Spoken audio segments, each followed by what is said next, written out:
नमस्कार। न्यूज़ 18 के digital platform पे आप मुझे देख रहे हैं और मैं हूं आपके साथ में अमनदीप।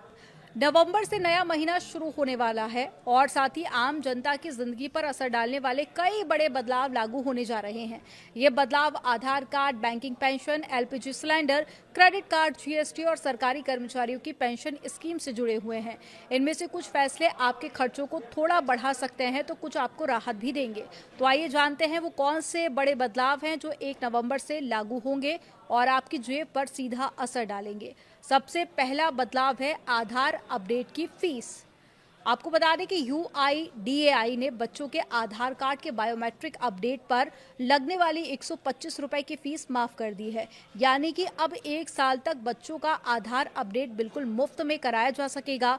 वहीं वयस्कों के लिए नाम, जन्मतिथि, पता या फिर मोबाइल नंबर अपडेट कराने पर 75 रुपए और बायोमेट्रिक डिटेल्स, फिंगरप्रिंट्स या फिर आइरिस स्कैन बदलवाने पर आपको 125 रुपए की फीस पहले की तरह ही देनी होगी। 1 नवंबर से बैंक ग्राहकों के लिए नॉमिनी से जुड़ा भी बदलाव लागू होगा। अब एक अकाउंट, लॉकर या सेफ कस्टडी आइटम में 4 लोगों तक को नॉमिनी बनाया जा सकता है। ये बदलाव परिवारों के लिए आपात स्थिति में फंड तक आसान पहुंच देने और साथ ही मालिकाना हक के झगड़े से बचाने के लिए किया गया है। और साथ ही नॉमिनी जोड़ने या फिर बदलने की प्रक्रिया भी अब पहले से काफी ज्यादा आसान कर दी गई है। और तीसरा बड़ा बदलाव है एसबीआई कार्ड से डिजिटल पेमेंट पर चार्ज लगेगा। 1 नवंबर से एसबीआई कार्ड यूजर्स को झटका लग सकता है। अब थर्ड पार्टी एप्लीकेशन से एजुकेशन से जुड़े पेमेंट्स करने पर आपको 1% फीस देनी होगी। इसके अलावा एसबीआई कार्ड से 1000 रुपए से ज्यादा डिजिटल वॉलेट लोड करने पर भी आपको 1% फीस लागू होगी। यानी कि ऑनलाइन ट्रांजैक्शन करने वालों की जेब पर अब थोड़ा ज्यादा एक्स्ट्रा बोझ पड़ेगा।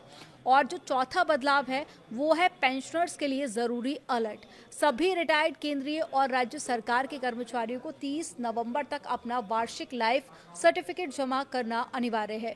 ये काम बैंक ब्रांच में जाकर या फिर जीवन प्रमाण पोर्टल के माध्यम से ऑनलाइन भी किया जा सकता है। अगर समय पर प्रमाण पत्र जमा नहीं किया गया तो पेंशन भुगतान देरी से या बंद हो सकता है। इसके अलावा ये बदलाव सबसे जरूरी है, पांचवा बदलाव, एलपीजी सिलेंडर के दामों में बदलाव संभव है।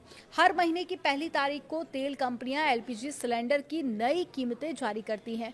ऐसे में 1 नवंबर को भी घरेलू और कमर्शियल सिलेंडर की नई दरें घोषित की जाएंगी। अब ये देखना काफी ज्यादा दिलचस्प होगा कि त्योहारों के इस सीजन में आम जनता को राहत मिलेगी या फिर से उनकी रसोई की महंगाई बढ़ने वाली है। तो ये 5 बदलाव हैं जो 1 नवंबर से लागू होने वाले हैं। ऐसी ही और वीडियोस के लिए आप बने रहिए न्यूज़ 18 के साथ।